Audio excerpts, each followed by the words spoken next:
I want to become a hacker, but not the bad kind. Let's talk about ethical hacking.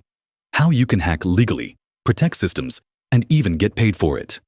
First, what is a hacker? A hacker is someone who understands how computers and networks work and knows how to find weaknesses.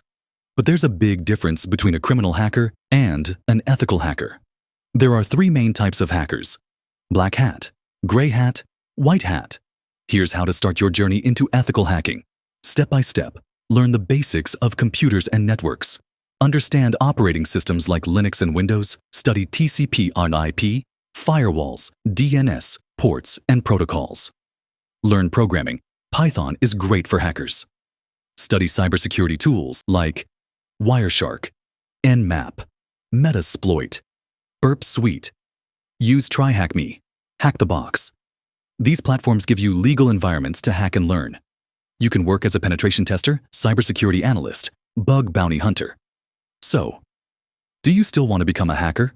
Start small, stay curious, and most importantly, stay ethical.